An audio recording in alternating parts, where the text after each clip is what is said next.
All right. Well, we are with our December community guest, Alyssa Gialamas, and we are so excited that she is here. And I'm just going to pass the mic over to Alyssa. And I would love if you shared a little bit about who you are, where you're located, what you are doing currently, and anything else you would like to share as an intro. Yeah, absolutely. Like Stephanie said, I'm Alyssa. I actually live in Arlington, Virginia right now. I've lived here for the past 5 years, but I was born and raised in Chicago. And so, something that you don't see since I'm on a Zoom call is I actually have a physical disability called arthrogryposis. So, it affects my hands and my legs. So, I walk with long leg braces. I have ever since I was a baby. It was something I was born with. And so, what kind of brings me here in a long scheme of this is I am the founder of AMG Fitness, which is Adapt, Move, and Gain, which is a nonprofit for people with disabilities, elevating home workouts. So it's all home workouts for people with disabilities on various scales. I also am a health consultant for the National Center of People with Disabilities and Physical Health. So I really talk about exercise. I exercise a lot, and I help others feel as good as they want in their body. Oh, a little bit. I also forgot I'm also a two-time Paralympian. So I went to London and Rio for swimming as well. Casually forgot that she was in Yeah, Olympic. it's really, yeah, I just gotta squeeze that in. Well, that is awesome. We have so much to talk about. So I kind of broke down this interview into two questions. I want to touch on your swimming background. That's how Alyssa and I know each other, and then also move into her entrepreneurial role at AMG Fitness. So let's start out with, as a young kid, when did you know you were an athlete? Because it sounds like you're an adult now. You've carried that athlete mindset into your adult life. So when did you know you were an athlete at heart, and what about swimming drew you to swimming? Yeah, absolutely. I think I always had a lot of energy and I always loved the idea of sports. I'm very competitive and I'm very determined. So I think those are two things that take you really far in sports. And I've always been like that. And I think I love swimming. A fun fact is I've tried almost every sport under the sun when I was little. Gymnastics, soccer, you name it, I probably did it. I actually did horseback riding for a long time too. So I really was drawn to swimming because of the idea that I felt really free in the water. I didn't have to use my leg braces. I could keep up with everyone in the water. And I just think that aspect of the sport is kind of what kept me getting back in the water. And that's really how my career kind of took off. So Totally. And it's interesting, like no matter you hear that often with people in swimming, like it's this escape, you're underwater, you're free. There's that like element of like sensory deprivation that is just like so freeing. And it's awesome that you found that in sport at such a young age. Um, yes, absolutely. so getting into swimming, as somebody with a disability, what barriers did you face as a kid getting into athletics, and what were they, and how did you cope with them? Yeah, absolutely. So I was the only kid that I knew actually that had a physical disability. So it was really just trying to keep up. And I think it's kind of the mindset that I wanted to be the same as all of them. I didn't see myself as less. I thought I am equal and we were equal. So it was kind of having that mindset. And then also, I think some of the barriers that was really hard, but also then finding your voice, right? Like sticking up for what you needed. And I think my mom did a great job at instilling that in all of her children and me as well. So it was kind of like, oh no, like this is what I need. And like this is how I could succeed. And like remembering to use my voice just as a kid to be like, oh, like maybe I remember twice a week I would swim down. So I would swim with the lower age group kids because I was the same um kind of the same what am I trying to say? I was the Pace, same, maybe? we could keep up Like together. pace. You're saying Yes. pace. Sorry, we were at the same pace. I could not come up with that word. So I so I think that's kind of why, so to, kind of problem solve. Yeah, yeah. Was there like an instance or like an age or like a very specific thing that happened that you remember of like, I need to speak up here, or like you advocated for yourself as a young kid? Yeah, absolutely. I think there was a lot of different things that kind of came up. I can't think of one instance off the bat, but I think it was like, no, I really want to do that. And kind of just making sure that everyone knew that I was capable and I was willing to do something like that. For sure, for sure. Well, like Alyssa mentioned earlier in her introduction, her swimming career took off, and she is a two-time Paralympian. Correct me if I'm wrong, London 2012 and Rio 2016. Yes. Oh, we have somebody coming to join us. Okay. So I'm gonna get they can. All right. Welcome. We are working through the interview right now, but feel free to listen, and I'll call on anybody that joins us for questions. So I'm going to repeat our current question. We just introduced Alyssa. She is a two-time Paralympic athlete, swimmer specifically, in London 2012 and Rio 2016. So was the Olympics always a dream for you when you started swimming? And when did you realize you could make it and be competitive at a national level? I always say I stumbled into success. So as I said before, I was kind of swimming on my able-bodied team. So I didn't really know anyone in the disability world. I didn't even know what adaptive sports were. So then I was actually swimming on my summer league team, and someone saw me and they said, "Have you ever heard of the Paralympics?" And I said, "No." And then we continued and talked about it. And then the GLASA, which is Great Lakes Adaptive Sports Association, that was the person that saw me swim. It was like, "You would be really good at this." And I was like, "I don't really know what the Paralympics were."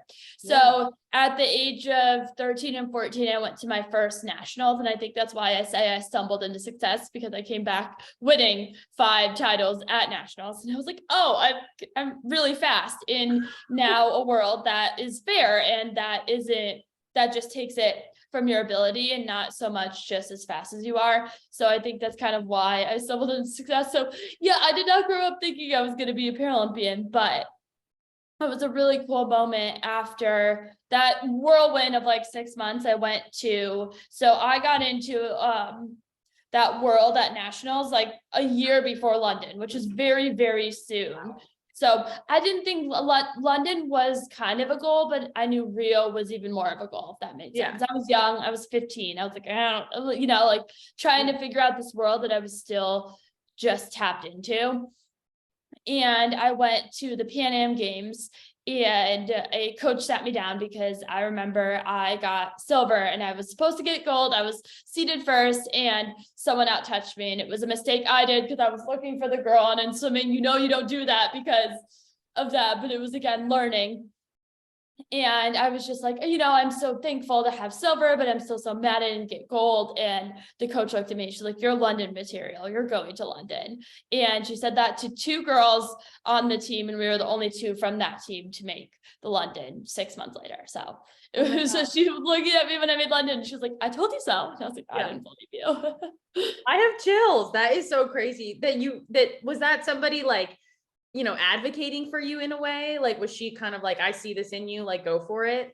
Absolutely. And I just think I was so overwhelmed, and I didn't really know what was happening in some senses because I was so new to the sport. I was like, Rio is really my goal. Like, what about London? And she was like, "You can make London. That will be something that you can do," which is really cool. Wow. And her words stuck with me all of the training from that moment to London. Wow, that is incredible. Yeah, I still talk to her now. Her name is Janine. Hi, Janine. She's incredible. We should invite her to the group. Yeah, I will. I'm really good talk about you. Here you go. Yeah. So wow. So you make the Olympics twice. And once you get there, tell me about your Olympic experience. Like, what are some things that stand out for you when you think about your time as a Paralympian representing the US? Yeah, I think the coolest part was definitely getting your flag on your cap and having your last name under it. I just think that is such a cool moment, and like you'll have those forever. And I think being able to put that on there and here representing Team USA, like your name, is just an unbelievable moment. And I still get chills thinking about it. Yeah, that is incredible. So in 2012, you mentioned that you were young, you were 15. Yeah. So this question now, I prepped for this interview, but you might not even have an answer for it, because my question was, how did you prepare yourself to perform on such a big stage? Or I guess the alternative was like, were you so naive that you just were like, "Let's go for it"?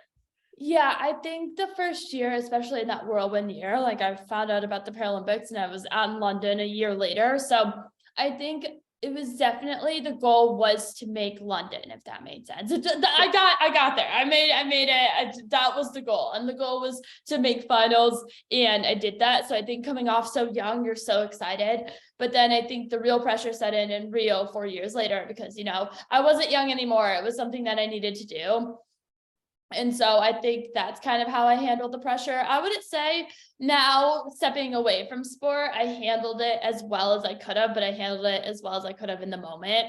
Yeah. I think I was really overwhelmed, and you have so many thoughts running through your mind, but I always say I always have a race day plan. And so I wake up and I do the exact same thing on those race days. I eat the exact same food. I do the exact same warm up. Like, it's one of those repetitive things. And I think being as repetitive as possible in those situations is really helpful, because there's so many other things that you can't control. And you're like, this is what I can control. I can have a banana at this time. I can warm up at this time. I can listen to the same music. People probably are listening to this and they're like, that's a little crazy. No, I actually do the exact same thing, the same playlist. I probably can't listen to that playlist ever again, but it's funny. I actually feel like almost like you hear elite athletes say this a lot. Like, you get to this thing and then you don't step out of it.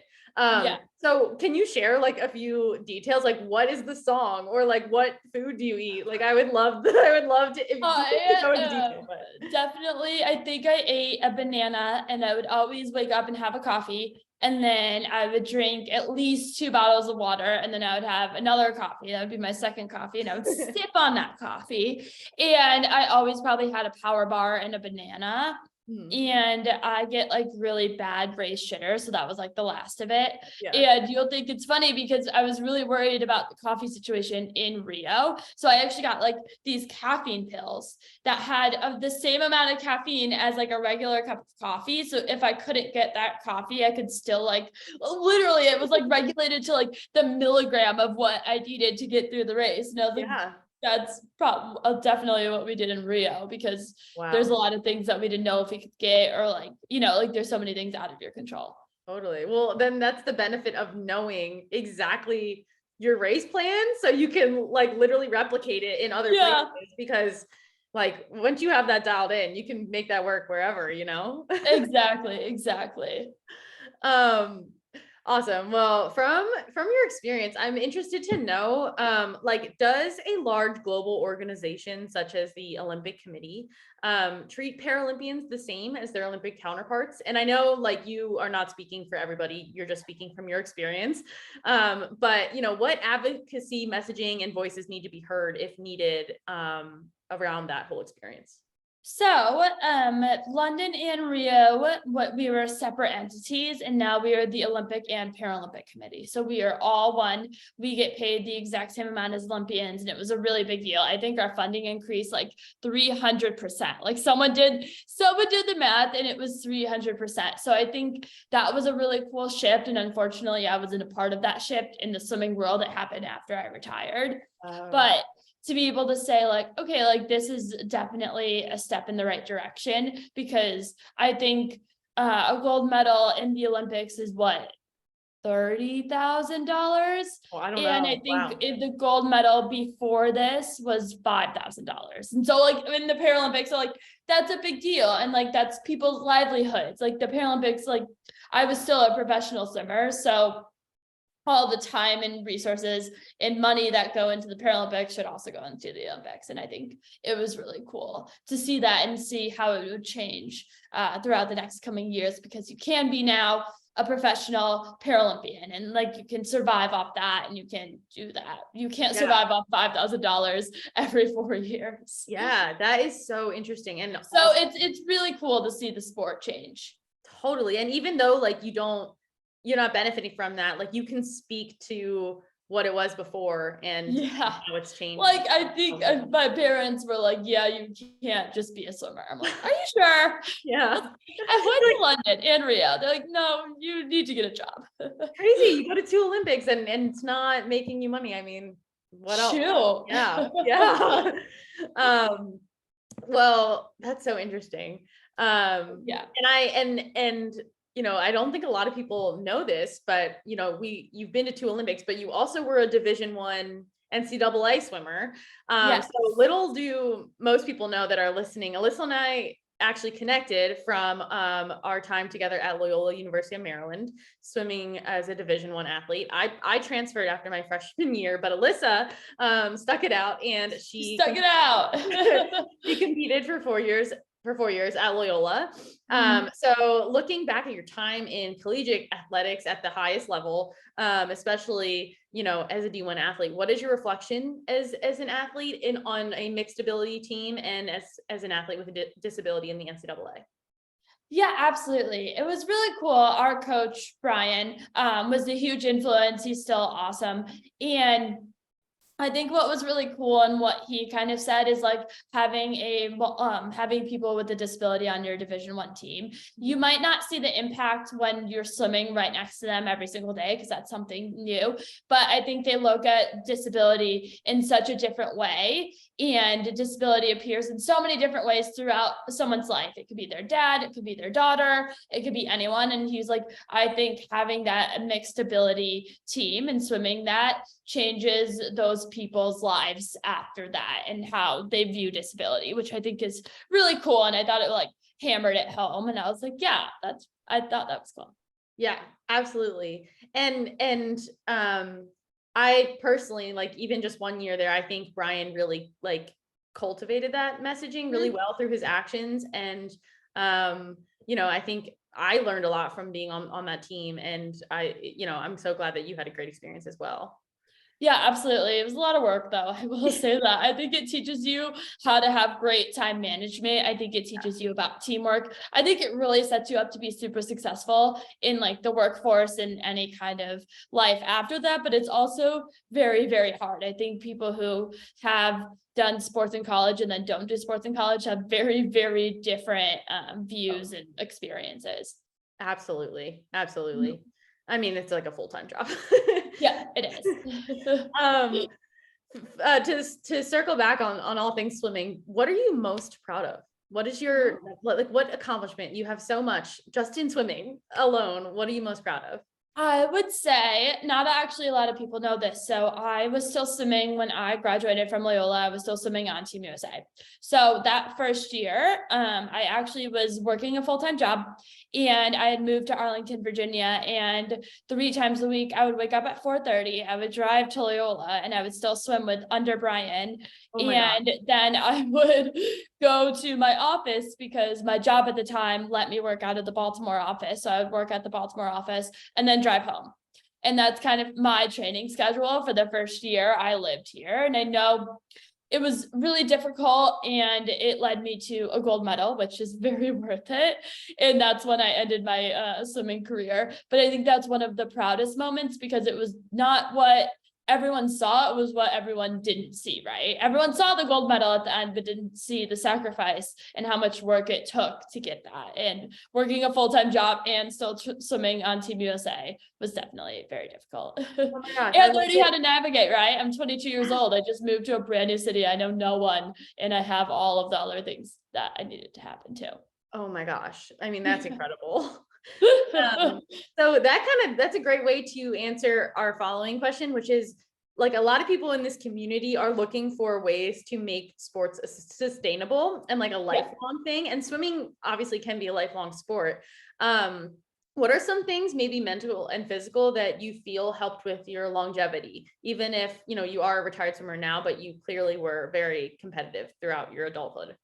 Oh, that's a really great question. I think it's honestly, it goes down to consistency, and no matter what sport you choose, if you do it consistently and you kind of work that into your schedule, it becomes a lot easier, right? Totally. So I know I was someone that would refuse to swim at 3 p.m. I would get up at 4:30 instead of 4:30 in the morning and do that without even thinking about it, rather than go swim at 3:30 or 4:30 at night. I knew my body, so I think it's one of those things to know your body. And like, for example, like the longevity of that, like I still work out 5 to 6 times a week, but I always do it in the morning because that's how I stay consistent. Like, oh, yep, I wake up at the same time and I go and do this. And before I even like have the chance to wake up, I'm already there. And I'm like, okay, well, I'm here. So I think it's really trying to stay as consistent as possible, but like knowing what your body needs and how it likes to be moved. on what time that works for you. So like people love an afternoon run, people love a morning run. It's like, okay, which one really works for you? That is so in line to what you said about like having a banana and two coffees and a power bar. And like, I love that you are so dialed in and you clearly are carrying that through the rest of your life and lifestyle. Yeah, it's funny. Longevity and doing things that work for you. Once you figure that out, that's the key. So Yeah. that's such a great I answer. am definitely someone who loves routine. You could probably, people probably know exactly what I'm doing every single day because I do it every single day. Same. And my Like they're like, I know exactly where Alyssa is. We don't even have to call her to question where she is. She's eating a salad, whatever, doing that. that was my next question. I was gonna say, are you the type of person that could eat the same thing every day? 100%, yeah. Yeah. Me too. Why are we like this? I maybe it's I don't know. I just think I found something I like, and I'm like, Yeah. oh yeah, this works. I like Yeah, it, and it just exactly. continues. So funny. Awesome. Well, I would love to transition a little bit to AMG Fitness and your nonprofit. So, you are now a founder of a nonprofit, and that's literally incredible. So, can you tell us a bit about AMG Fitness and how did it come about? Yeah, absolutely. It was during COVID, and I was like kind of searching for like home workouts. Everyone was at home and everything switched online, right? Like we were all doing like, it was like that weird, scary time during COVID, and everyone was doing like push-ups on their Instagram story. We're like, we're gonna get through this. And you're like, we didn't realize it was gonna be like a 2-year thing. But I saw that and I was like, okay, like where are the adaptive workouts? Like there has to be something. And there is some incredible people who do this work, but they were like, this is in a wheelchair, or like this, someone has like only missing one arm and this is how I work out. And I was like, that's awesome. But like, it doesn't showcase a lot of other disabilities, right? Like I'm someone that can sit and stand. So showing me a wheelchair workout doesn't necessarily work. And so I was kind of coming up with that. And I was like, I think you need more levels. And so AMG is actually sorted out in ADAPT, which is our, I don't want to say lowest program, but it's our program that is all seated. And then move is seated in standing. So like some workouts that I do, and then gain is all standing. So it kind of goes over like, okay, like this person who only wants to work out in a chair has a workout. And then someone who might only be an amputee or missing an arm can still do an AMG workout. And it's kind of like realizing that there needs to be more of a niche through all of those things.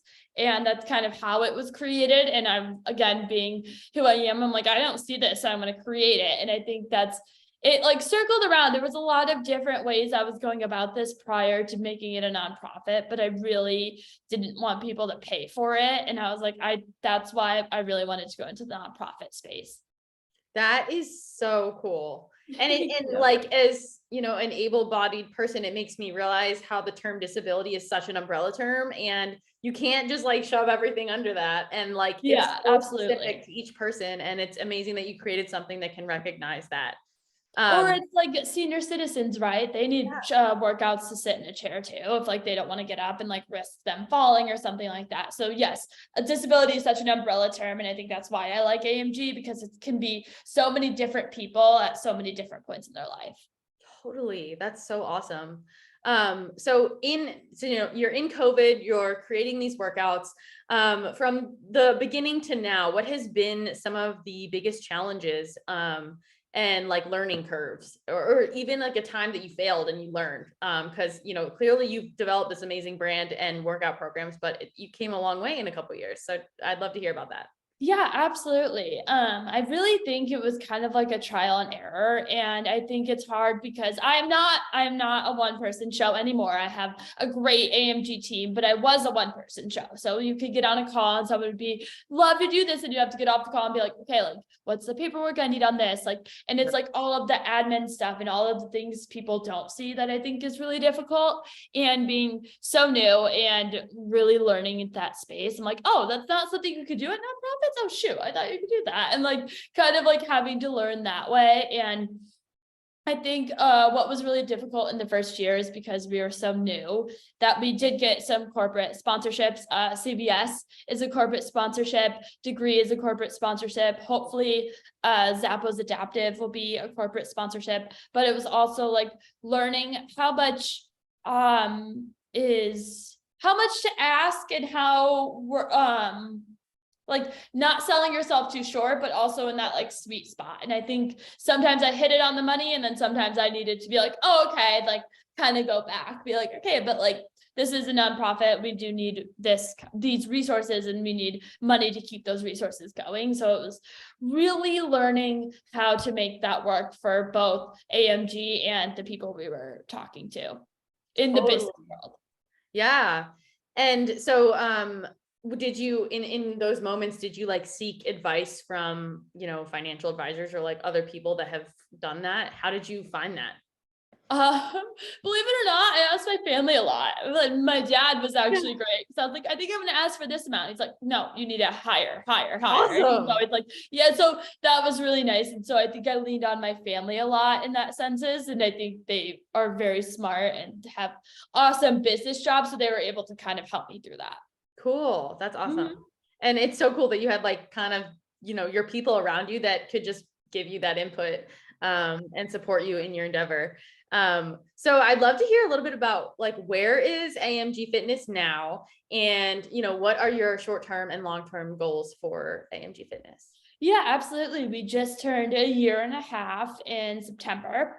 So now we have actually once a month in-person classes, which is awesome. So we started that a couple months ago, and they're in the Arlington area right now because I'm in the Arlington area. So it's an adaptive fitness class for all, anyone can come. And it's been really great to see the turnout, and it gets bigger and bigger every month. So I think that's one of our big initiatives we're pushing in 2023 is like more of the community. Let's get people together, and hopefully expanding it out of the Arlington area.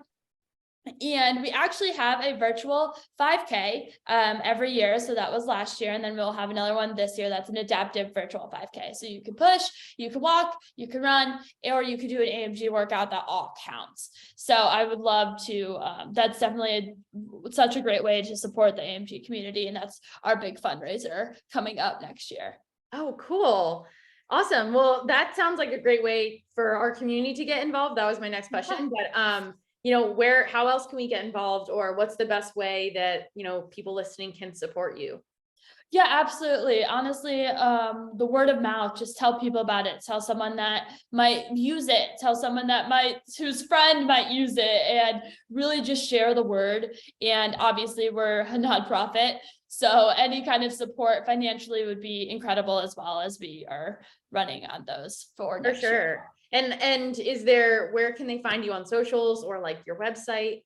Yeah, so my website is amgfitness.org, and you can find all of that information. My socials are Alyssa Gialamas on both Facebook and Instagram. I'm more active on Instagram. And then AMG Fitness is also on TikTok. So we have all the spaces to find. And if you look up AMG Fitness, I'm sure it will show up on any of those socials. Yeah, for sure. Well, I will definitely link those in the post in this community, so people can come and find you. But is there anything else you want to share with our community, or any closing statements? I don't think so. Thank you so much for having me this month. I Yeah. was so honored to be here. Yeah, absolutely. We are so glad that you are now part of our community, and we can't wait to hear what you think about your Amazfit watch. And we'll definitely all be following your endeavors as from here on out. So thank you so Awesome. much, Sounds great. Alyssa. Yeah, of course. All right.